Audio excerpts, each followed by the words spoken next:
I would like to go now.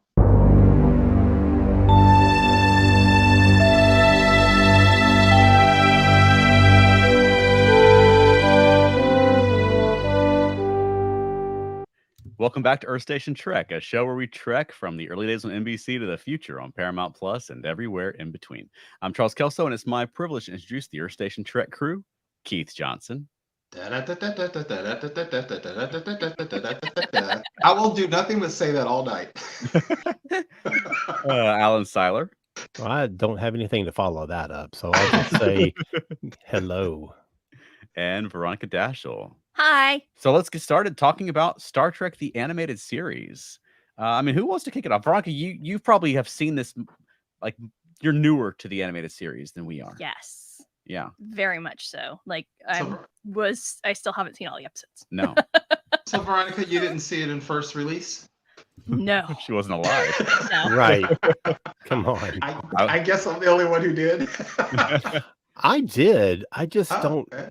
I don't remember much about it from then. I know it from my rewatches, and I Mhm. know that I saw some of it, at least some of it when it first aired, Right. but, I don't remember. I don't have any recall from that. So Okay. Miss Veronica, what'd you think? Some of the episodes were really, really good. And some of them were like, why are we doing this? None of this makes sense. Like, even less sense than Star Trek sometimes makes. Mm, So it was a little bit of a mixed bag. okay. I really enjoyed the aliens that they were Mhm. able to do in the animated series that they can't do as much in live action, except for now when they're using CGI and just changing people in rubber suits to CGI. That's not the conversation. And I liked all the different ships. Yeah. All the different ships were fun. Yeah, that's some of one of the great things about the animated series was that you see more Starfleet ships, more alien ships, more Yeah. aliens, more alien planets. Like Yeah. they really use the animation format to their advantage, to Mhm. build out the world of Star Trek from what we saw on the show. In lots and lots of ways. It's all of that, just like you said, but they also do very different things with, like, the Starfleet characters. Like, you don't have to have spacesuits anymore. You have personal force fields, Yeah. and Yes. the bridge has its own armaments installed in the ceiling. They do so many things that never did or never could have been done on the original series. Mhm. Mm-hmm. Yeah, I'm still impressed. We were just watching a few episodes this week. Just still impressed with how Star Trek-y it is. Like, they really were trying to tell real science fiction stories. Very much so.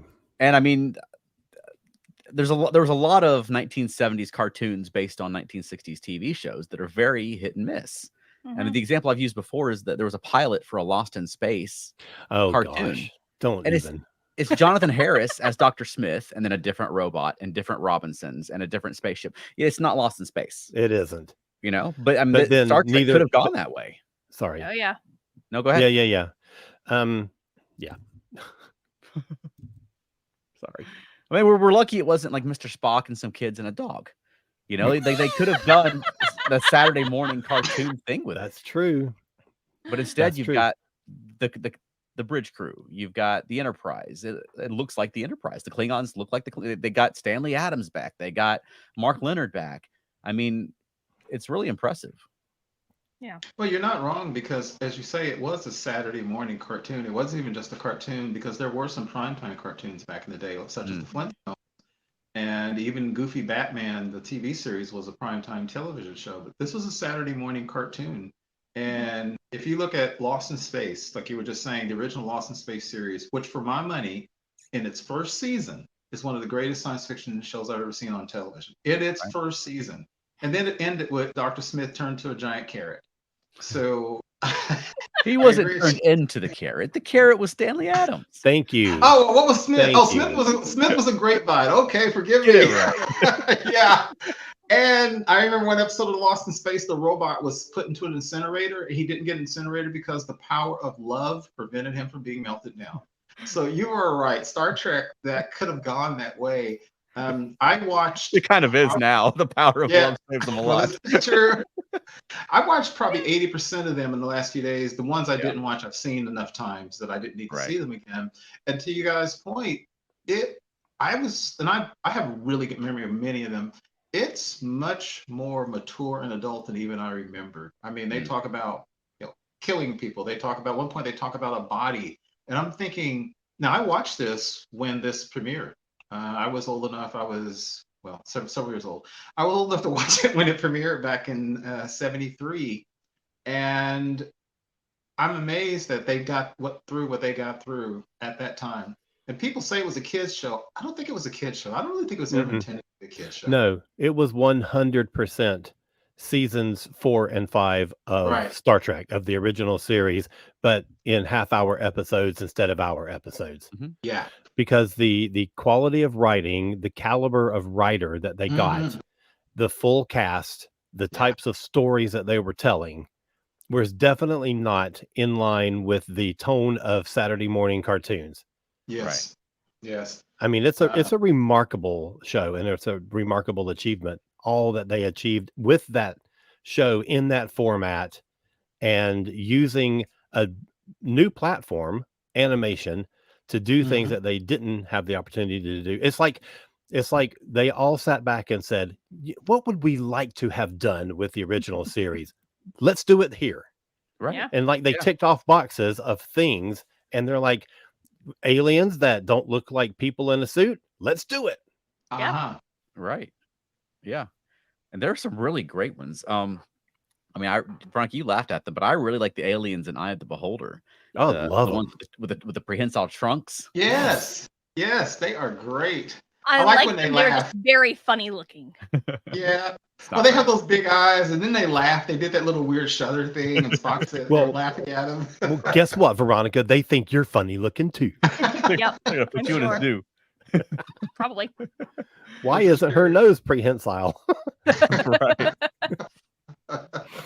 I'm surprised that Lower Decks had, at some point, those guys are going to be on Lower Decks. Oh, they have to. So, what the bird guy in one of the episodes?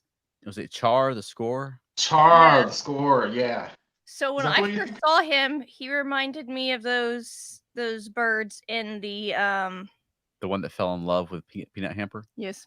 Yeah. Right. That was very much inspired by that. I mean, that's not a coincidence. Sure. But yeah, even their personality seemed a lot like that. Yeah. Well, that was a different species, but they've had that species in background scenes as well on Lower Decks. Like a lot of animated series characters have shown up on Lower Decks, which I love. I love the Vendorian and the BIM species. What was BIM species called? At any rate, I love when they do that, because that's a perfect way to tip the hat from Lower Decks back to the original animated series. Which, that show obviously does a great job of hat tipping to every show, but not every other show could have done that same kind of tip of the hat to the animated series. Right. Lower Decks is the one that I'm so glad that they embraced, just that whole thing, and have made so many references and brought in so many characters and stuff. It's been amazing. Yeah, we were rewatching the Jihad this week. And what a cool episode when they're like on the quest, and like that could be a season based around that premise. Oh, I agree. I totally agree with that. And all the races were very interesting too. A lot of really like I could have watched that like for multiple episodes. Oh yeah. It's like a Lord of the Rings kind of a thing where they're they're on this quest together, and all these different species from different planets and a couple of Starfleet officers. I thought it was great. Yeah. That was one of the ones that was a miss for me. I think maybe it would have worked better for me if it had been character developing. Yeah.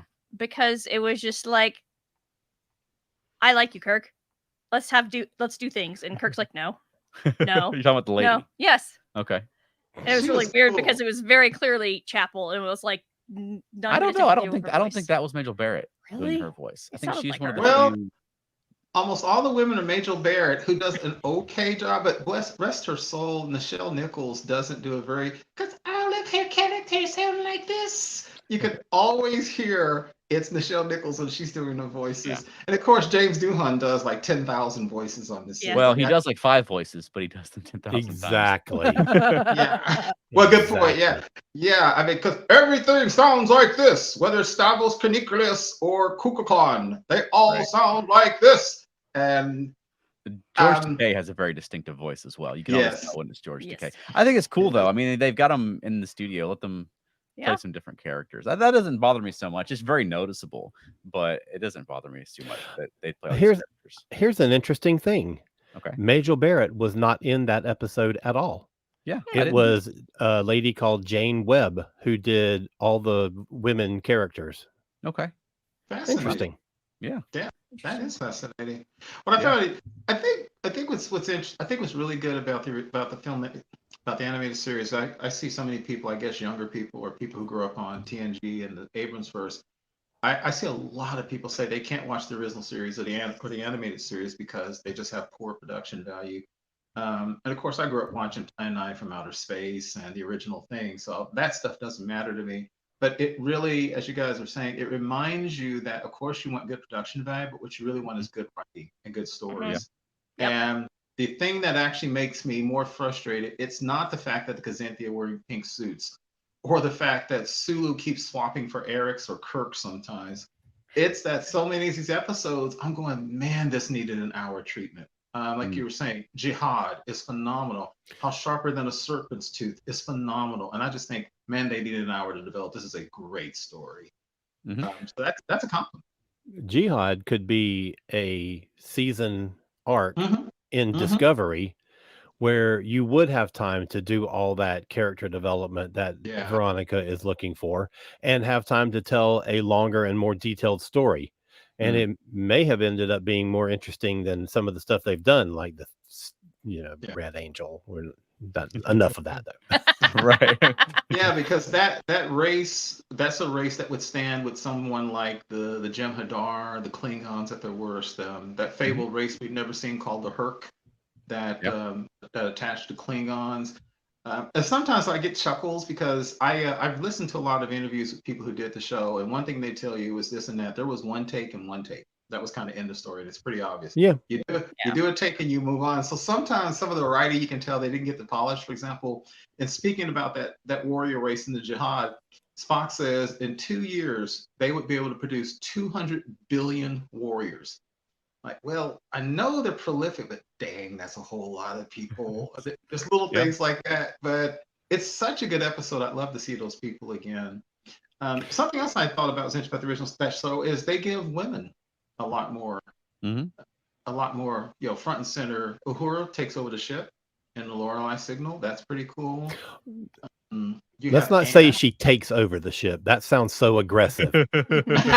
Well, she doesn't. She takes command. There you go. Yeah, she takes command, and then you have the security chief or high-ranking security woman who, but unfortunately, she kind of does the woman thing when she runs off with the Carter Winston dude. But it was kind of cool to see the female security guard. So there was a lot of things like that I thought was very interesting about the show. Then, of course, Walking Bear. How Sharper Than a Serpent's Tooth, that was pretty good. Yeah, I agree.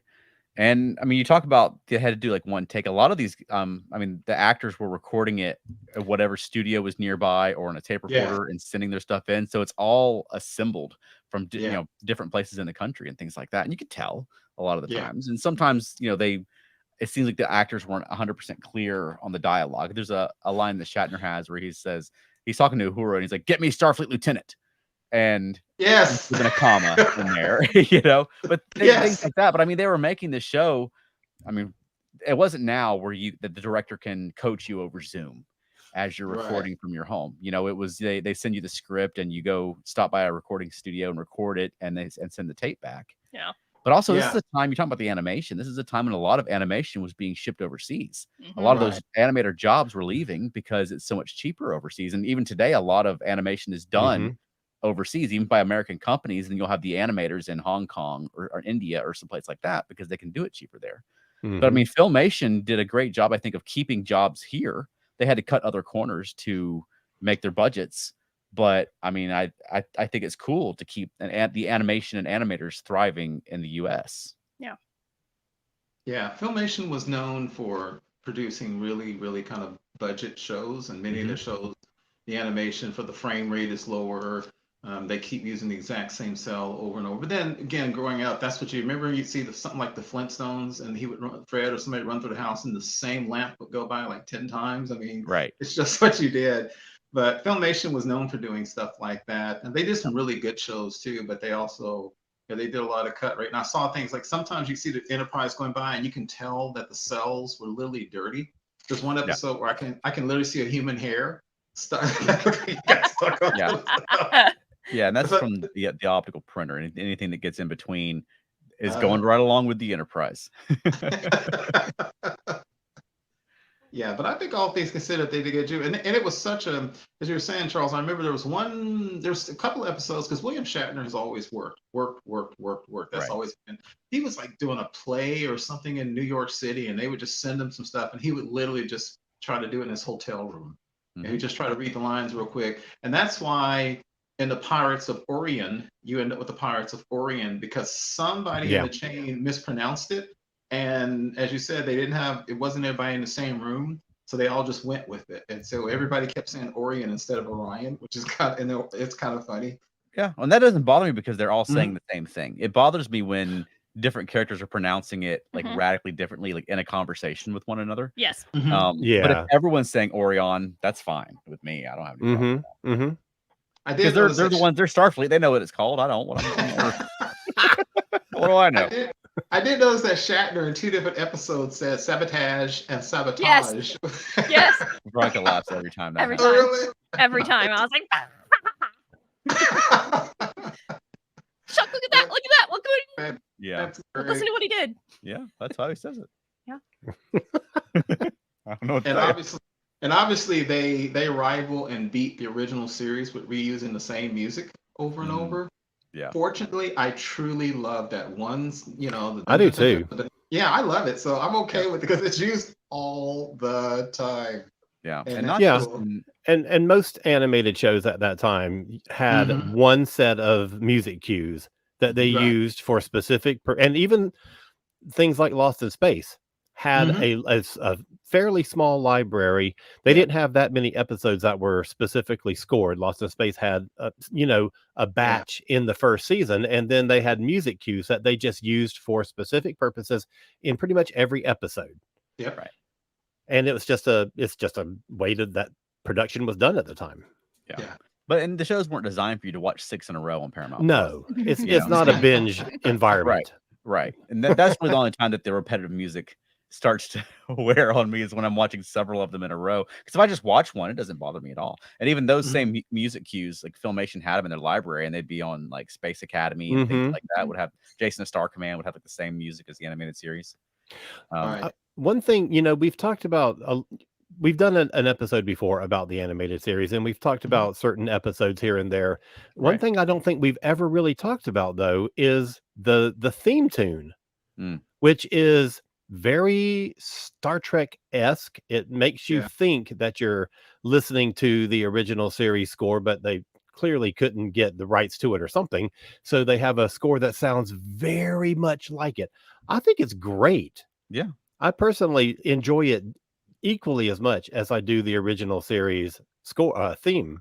Yeah. It sounds like Star Trek, but they put a 70s like it's kind of Love Boaty twist to it. Yeah. I was trying. You can't see it unless you're watching the YouTube video, but I was twisting my hands. Yeah. But no, I mean, I would guess. I don't know if I had the information, but I would guess it costs more to license, and have to pay Alexander Courage than just to have their guy do a new one that's kind of a similar version. Yeah. And it's different enough.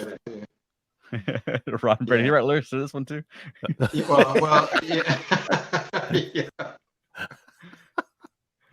But you look at the background crew. You had DC Fontana write some of these episodes, and you can tell the quality shows really good. I think the only thing, I think Veronica kind of mentioned it, the only thing that didn't work for me in the main was callback episodes. Like they're not bad, but like More Troubles, More Trouble, Mud's Passion, some of those, they just didn't recreate the magic for me. I mean, and they weren't bad. They just didn't do a lot for me. Right. I do think the one thing that stood out for me more than anything else that just didn't work was the insertion of humor at the end of most of the episodes. Yeah. The music especially was horrible, but it's bad enough. I think in the original series you'll have a whole episode deal with Nazis or something, and then they laugh at the end, or the episode where Kirk's brother dies, and they're laughing at the end. But somehow when it's only 22 minutes long, the joke at the end, like, oh my God, that feels forced. Yeah. Right. Yeah, that's true. Yeah. And the music is really, it's like it's really, I don't know, slapstick and zany and just so. Yeah. And sometimes the characters literally looked at the camera and winked when they were telling their little jokes at the end. Well, I mean, they're still playing to that Saturday morning audience, though. Yeah. I guess Right. that's about the only thing they're doing. They've just Saturday spent morning. they've just spent 21 minutes with very high concept storytelling. You got to have 1 minute of just being a Saturday morning cartoon. They can't have all the kids like upset at the end of the episode. Right. Hi, Chaya. I love it. That's a good one, though. Oh. That's like the one that everyone goes back to. Is Yeah. Yeah, that's so And that true. Episode. Yeah. because you know that kid's voice. That voice is so recognizable. Mhm. It's got some. I love that. So it's got some great sound effects, and the dude that's doing Ichaya, that it's so funny. And then somehow they got Godzilla's voice for the creature in the desert. Just Right. awesome. Yeah, but it's a good, well-told story, though, and it takes Yeah. what they had told in the original series, like Journey to Babel, for instance, and just takes it further. You get to go back Right. and see Spock's childhood, which is cool.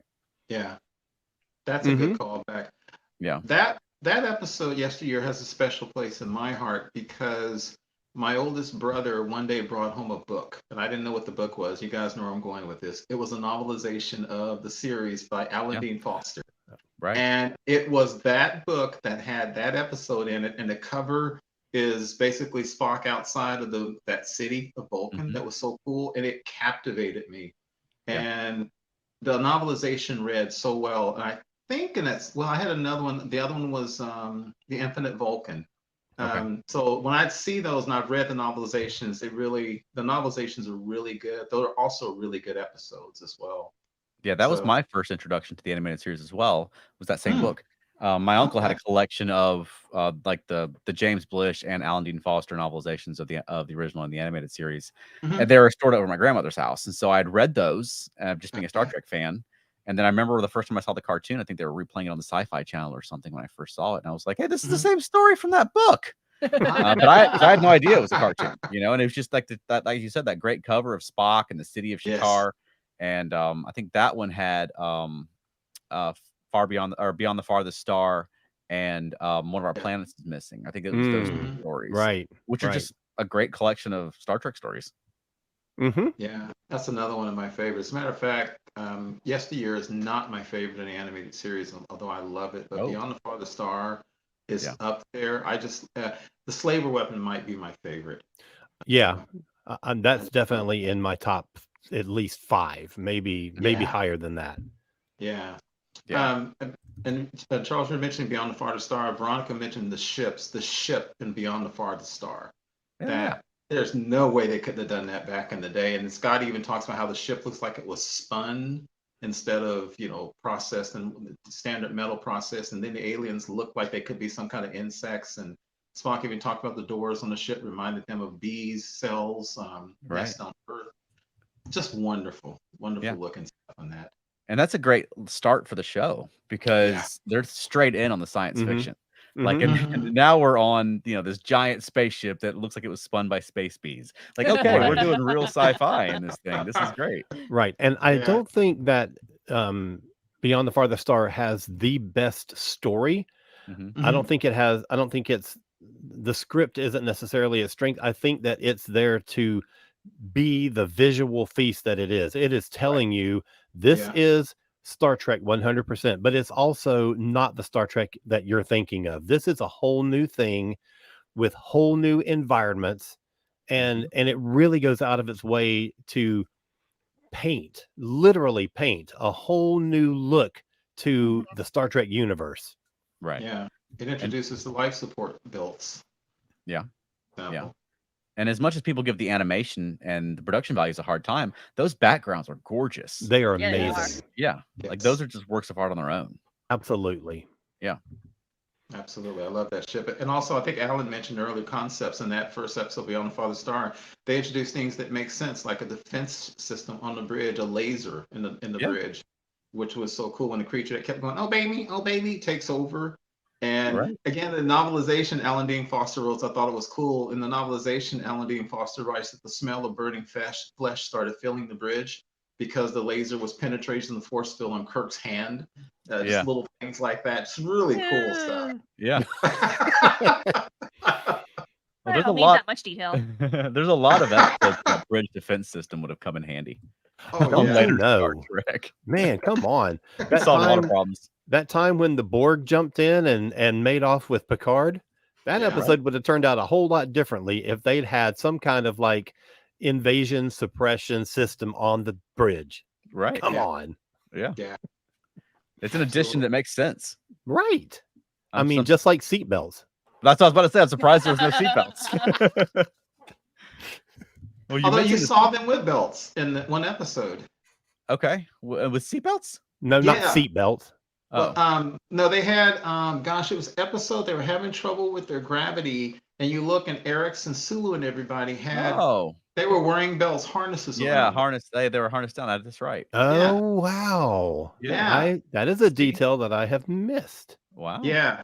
They were flying around the ship. And speaking of gravity, they did something else. Charles, you mentioned this recently, and comes up all the time, which is every science fiction show, no matter how good it is, seems to assume that people move in slow motion when they float. Right. Or trained space people don't know how to work in space. I thought it was really cool when Spock and Kirk had to fight in Jihad, and he said, Spock, when's the last time you've done your zero gravity fight training? Which is weird because Spock said last week with you. But I thought it was cool Right. that they mentioned that, they had zero G training, because you would think they Yes. would in real life. Right. The first thing I thought of when I saw them was Battle School.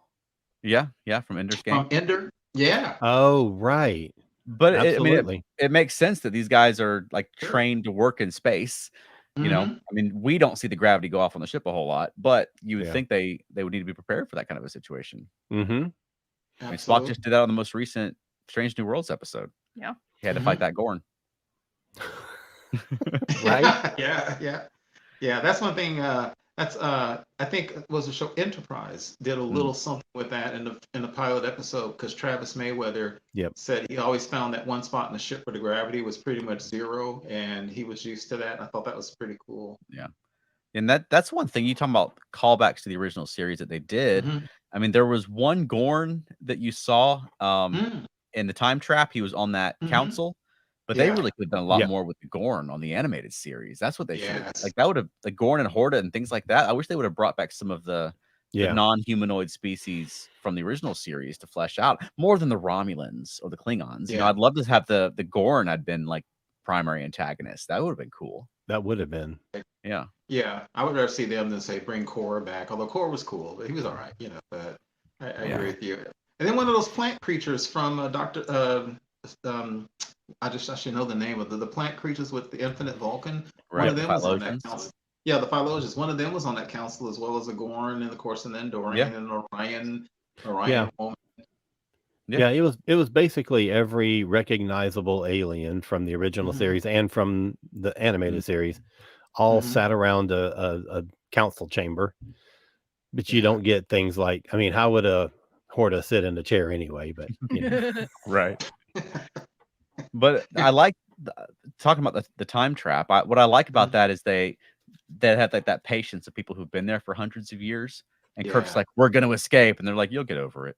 right, We're not that worried about it. We all been there. right. He's Kirk. Yeah, Yeah. he's never gonna give up. Right. And that's cool that they had to work with the Klingons to get out of there. I thought that's a good episode. Hmm. And did like that speaking one. of callbacks, Voyager called back to that episode because there's an entire episode of Voyager. Remember where the Voyager gets trapped in a void and all Right. these races keep getting sucked into it, and the only way they can get out of the void is for the ships to cooperate. It Right. was the exact same kind of thing, and Janeway ends up building a federation of people who cooperate because before that they were attacking each other. When the new ship would come in, they would attack it, kill the crew, take their supplies. So Right. I'm thinking that's a direct callback to that episode of Time Trap. Well, I mean, a lot of people were fans that who were working on the 90s Trek. You know, were growing up at that time. Yeah. Just like the ones doing it now were fans of the 90s Trek. Right. Yeah. Exactly. And smart ass comments all we were told. what were you going to say, Alan? I wanted to ask each one of you if you have somebody who has never seen the animated series before and want a sampler. What episodes would you tell them watch this one? This is good Star Trek. Forget that it's animated. This is just good Star Trek. What are some of the ones that you would say that you would recommend to people? Oof. Yesteryear. Obviously, yeah. Yesteryear, but then like, what do you I know watch your next? episode name. Aren't you proud of me? When Matt and Elaine Sweatman were doing their watch through of the show, and they got to Yesteryear episode 2, and I was like, well, the show's peaked. Right. Because it doesn't get any better than that. But I made a list. I would do the Magic's Omegas 2 because of the boldness of talking about Lucifer and magic and a freaking pentagram on a so-called kids cartoon. Yeah, really. Yeah, the Survivor, because another shape-shifting race I'd like to see. The Infinite Vulcan, because I love the concept of that race that was trying to take over the galaxy. And for the 70s, I remember being a kid and them talking about cloning. That was a new thing. That was a good one. The Ambergris incident, because I love seeing anything that deals with underwater, and I love that had a really kind of good lesson. I wrote that was a generation gap kind of story, better handled than and the children, not children, it's the lead. The Way to Eden, and the Slaver Weapon, I would put down there as well. Yeah. Those are all good ones. The Slaver Weapon and the Ambergris Element were the ones I was thinking of, because they make a really good use of the format.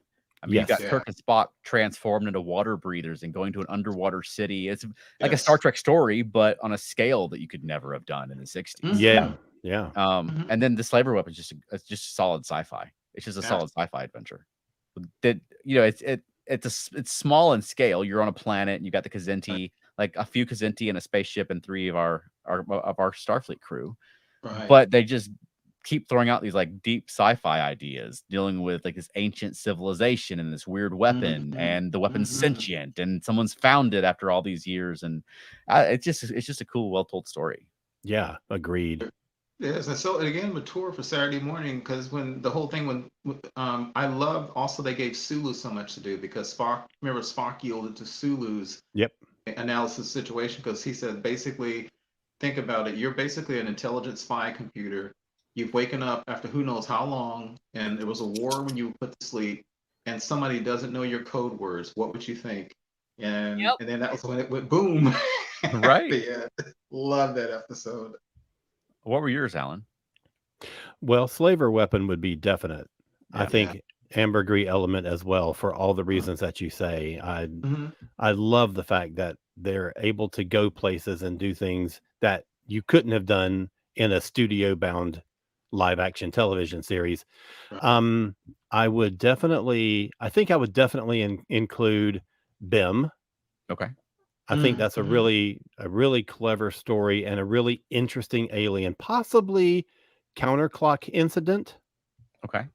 And obviously Yesteryear. I'm not even going to say that one because that's such an obvious one. Yeah. And maybe Infinite Vulcan. Yeah. Okay. Yeah. Yeah. That's a good one. I really like the Territon incident as well, when they all shrink.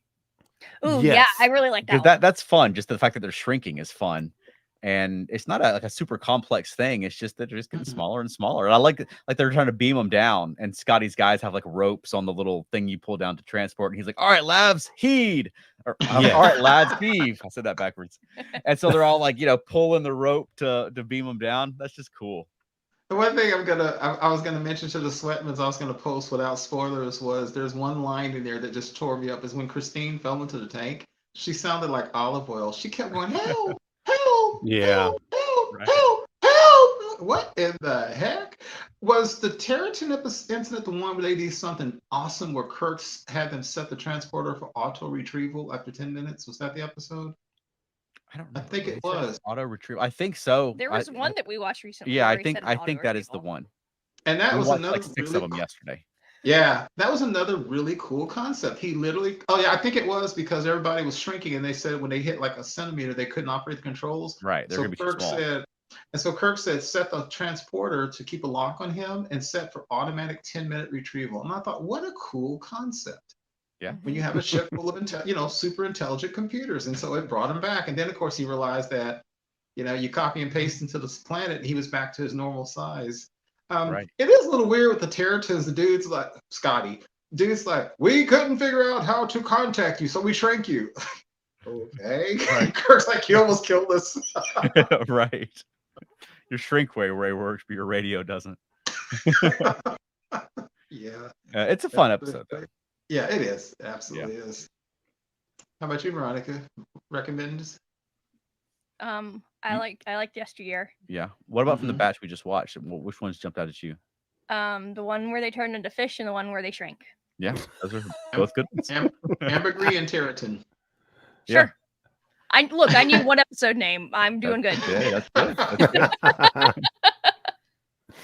Oh, that's funny. Where it probably doesn't apply to Veronica as much, but are any of y'all looked at that surprised you, maybe because you just hadn't watched it in a long time, or it was better than you remember? I had the opposite. I was the Pirates of Orion is worse than Right. I remember. I remember Yes. the Same here. fight on the asteroid is the thing that I remember from when I was a kid. That's a long road to get there. Yeah, The that's not asteroid very is not as good. long as I remember it being. How about you, Alan? One that I was surprised by? Yeah, or one that was better than you thought. I don't know. I don't have an answer for that. How For about you, me, how about All you, of them. Veronica? I'll say that. All of them. I have no idea. For me, it is absolutely, it's two. Also, I haven't seen these in a long time. I had Jihad and How Sharper Than a Serpent's Tooth both impressed me. How Sharper Than a Serpent's Tooth is also visually lush, in keeping with Mesoamerican culture and Mexican art and so forth. It's just beautiful. When the ship first shows up, it looks wild, but when the ship turns into Kukulkan in space, that's beautiful. And then the colors of all the different artifacts, and then little things when they were talking about the pyramid that appears, and they were talking about, this looks like Egyptian, and then Walking Bear says, yeah, but look, that's not Egyptian hieroglyphics. Of course, you've got the pyramids in this part of the world and the pyramids in Egypt. You look up close and there's pictures of Kukulkan there. I thought that was really good. Now, the story was, another ancient gods race that basically taught us something, and now it's pissed off and battling that we're savage and got to worship them. That's kind of old school, but it's a really cool episode. Other than that, it surprised me. And like you guys saying, Jihad, I have not seen Jihad since 1973. Wow. Okay. And, I honestly haven't seen it since 73, and that one really impressed me because the potential. When it ended, it's like, oh my gosh, I want more. Yeah. And it's just, it's a fun adventure. There's no like scenes that drag. You just it's just great. They their little dune buggy thing gets caught and the lava's going off and they gotta figure it out. And then I like little EM3 Green, and he's having to, like, Spock's telling him how to rewire the thing because he can do it fast enough, but Spock's smart enough to know how to do it. And so they're like working together. I just love all that. Yeah, they made it work, and everybody had a skill, including the lady who kept trying to get with Kirk. She was the guide who could never get lost. I thought it was funky because the lady, I forget the race, the Davila race or whatever, she looked like a female Kzinti, which she couldn't be, and she wasn't because they call her a different race. But the lady who sent them, she looked like a female Kzinti, and I thought it was weird. Yeah, exactly. Also, did you notice she was talking this really soft, feminine voice, but every time she did orders to the computer, she roared. Yeah. It was wild. Yeah, it just makes it seem a little alien. Yeah. Yeah, and I don't mind there being several sort of phelinoid. I guess the Kzinti are more sort of bat-like, but without the wings. But I don't mind there being several species that kind of look like that. The Caitians are that way as well, which that's another thing we hadn't mentioned is just the alien members of the Enterprise crew. Oh, yeah. Because on the original series, it was just Spock and a bunch of humans. Yeah, I'm a big fan of Eric's, and wish that they had featured him more. And I want to see, and one of the Edoans has been on Lower Deck. Yeah, Lower Decks, but I want to see a real, even if it's CGI, I want to see one in a live action show. Right. I want to see one in action. I want to see one either steering a ship or whatever. I don't care. But man, I want to see an Eric's or one of his species on one of these shows. Yeah, me too. And on Lower Decks, I'd like to see Eric's. We've had a couple of his species, but I'd like to see him, like as an admiral or a retired admiral or something. Find out. Yeah. A return to that character. Mm-hmm. Something else I think they did well when they did it. I said some of the callbacks didn't work, like Cyrano Jones and so forth. They just didn't work for me. They were fine. Agreed. But I like things like one of our planets is missing, where you had Commodore Wesley, the guy from the M5 Ultimate Computer. Yeah. Now he's the governor of a planet. I thought that was kind of cool. Yeah, and there's no reason for it to be him. It's just kind of cool that it is. Exactly. Just that he's now retired and he's the governor of a planet. Great. Yeah. I thought that worked really well. And then of course you had Spock do yet another mind meld with another alien being, which I thought was that was cool, interesting. I like it because he's like doing this number. Like he's so big. It makes sense. Exactly. Those who couldn't see, Chuck was raising his arms up over his head. Yeah, well, they've probably seen the episode. They know what I'm doing. Look, you got to be descriptive. This is a podcast. That's true. Yeah, but I mean, there's just cool episode after cool episode. Like they don't all hold up. Like the parts of Orion, I felt really drug, and it wasn't as cool. Like the only part of it I ever remember is him fighting that Orion guy, and then the Orions aren't even green; they're blue, kind of blue. Yeah. But we also get a gray Andorian. True, that's true. Yeah. But what you gonna do with a filmation with an animation company that can't even make the whites of people's eyes the right color? They can do teeth, but they can't do eyes. Yeah. Those smiles are really creepy. It was like Spock's smile on Strange New Worlds. I was like, oh, what are they doing? Even when it was Kirk, I was like, oh. Yeah, they have a weird looking smile. Yeah, Charles, on the Orion Pirates, all right, that's probably one of the few episodes I didn't really care for. I didn't dislike it. I just didn't care for it. And one of the things that's hilarious in the episode, I was chuckling, is McCoy talks about that fever that swept the ship. And he's like, yeah, it's pretty much not that big of a deal. And then Spock falls over. He's like, oh, yeah, it's really deadly to people with green blood. Spock's probably going to die. Like, dude. Right. For most of us, it's fine. Yeah. At what point in time did you not say, hey, Mr. Spock, I'm worried about you because you might die? It was just the wildest thing. But I would that was one of the ones I struggled with.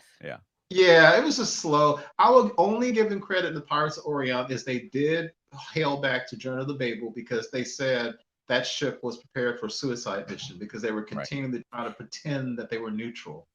And they were going to blow themselves up. That was the only thing that was kind of cool. Other than that, it's a forgettable episode. Well, speaking of fevers, one thing that we haven't mentioned, and it's a good McCoy episode, is Albatross from season 2, where the Dramians, right, are infected by the stoplight plague.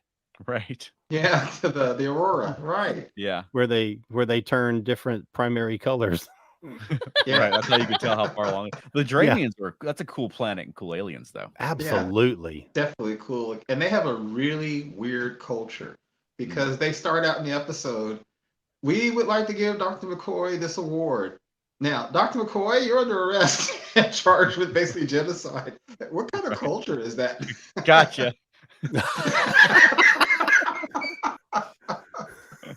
Oh, man. Well, watching these episodes this week, it was something that it reminded me of that we don't see a lot of on Star Trek anymore. Is just that feeling of just the starship out there on their own. There's no help. There's no base. There's no other starships. There's no real time talking. You're just out there, and here's the situation, and you deal with it, and you don't have anyone else. And that's something that I don't think we get as much of on Star Trek now. It seems like they're always in communication, or there's another starship there, or a starbase, or let's live holo vid with command, in real time. But I remember like the original series was that way, where it's like we got to send a message back to base. They won't get it for a week, so let's figure out how to stay alive until then to find out what our orders are. Right. But Right. I love that's something about Star Trek I like, that they're way out on the frontier and it's just the starship and Me it's just too. the endless sea of space around them and they have an adventure. I agree. Yeah. That was one of the things that drove me bananas about Next Generation, is that they were supposed to be out exploring new parts of the galaxy, but they kept running into Klingons and Romulans and going back to Earth and all this kind of nonsense. And it's like, are you ever going to get out to the part you haven't seen before? Right. And when you do run into another Starfleet ship, it's kind of a big deal. Like, oh my God, it's a ship like ours. And so what happened to them? Yeah. You know, Right. that kind of thing. I really like that vibe. You know, something that Mhm. I didn't thought about much that I missed that until I was watching several episodes in a row. And I was like, man, I kind of missed that. Yeah, same here. There's one of the episodes where even told Kirk that a subspace message is going to take a long time to get back to Starfleet. It was one of those, well, basically, they're just going to find out what I did. It's kind of like you in the original series, Charles, for what you're saying. Balance of Terror. That's one of the most ironic at the end of the show where whoever comes with the Kirk and says, oh, yeah, we got the mess from Starfleet. They'll support what you're going to do, what you've done. Right. Yeah, okay, thanks. Mhm. Good to know. Yeah. All that. Alan mentioned technology, and earlier, Alan, you mentioned technology and stuff, and I think it's fascinating because the holodeck was actually introduced, or something that we could call a holodeck was introduced in this series. It's in the forgettable episode, The Classical Joker, where the Enterprise goes nuts and starts playing jokes on Kirk. The practical Joker. The practical Joker, and the Kirk is a jerk shirt and all that kind of weird stuff. But they have that. What did they call it? Did they call it the training? Not the training. It was just like a rec room. Yeah. It was, But it was a like holodeck. right. It's basically a holodeck. All these weird environments. They didn't really do much with it aside from, Mhm. oh no, now we're trapped in the snow. Oh no, now we're trapped in the heat. But it's like they didn't take advantage of the. I guess you don't need the holodeck on an animated show because you can just go to whatever weird planet you want. But Right. they didn't do a whole lot with that concept. They sort of introduced it in that one episode. Yeah, but that was a cool concept. And then, of course, the force field belts were introduced, which was another cool concept. And then there was some interesting alien tech. I love the episode. I think it was the one with the Klingons had the new weapon that could freeze the ship, although it froze the ship emitting the weapon. I thought that was pretty slick. The one where I think Elaine said the beam looked like a slinky. Right. But it's an awesome concept of a beam to immobilize a ship, and it was used kind of sort of in Deep Space Nine because the Breen had a weapon that could kind of immobilize a ship. Not quite the same, but it reminded me of that. So that was an interesting technology they introduced in the new series. They kept moving it forward. Yeah. And there was a lot of like dinosaurs and dragons on planets. Yeah. Was. Half the planets you beam down to, there's a Yeah. you're being attacked. Well, and those dragon bird creatures on the Infinite Vulcan planet, they showed up on like 3 different planets in the series, and they all had the same voice. Right. And I think I wrote down that all creatures on the show have 3 voices. They have a high pitched screech, they have a deep roar, or they sound like Godzilla.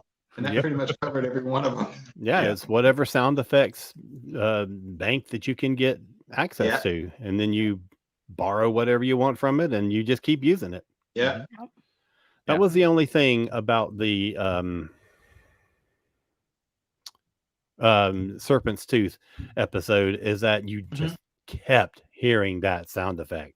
Right. Oh my God! Stop! Stop! Yeah, I do like that you have a more variety of like weird alien creatures on these planets, though. You know, even though it does get a bit like, oh no, a dragon again, you know. Yeah. But I mean, I suppose the original series where you have the Mugatu is the first thing that springs to my mind of an animal on a planet that's attacking people. You know, here you've got something at least with a bigger scale. Absolutely. Yeah. In Eye of the Beholder and in the Serpent's Tooth, there were a lot of goofy aliens. Like there was one alien in the cage, a Kukulkan, that had 3 eyes, and one of them kept rolling around in his head. It was kind of funny.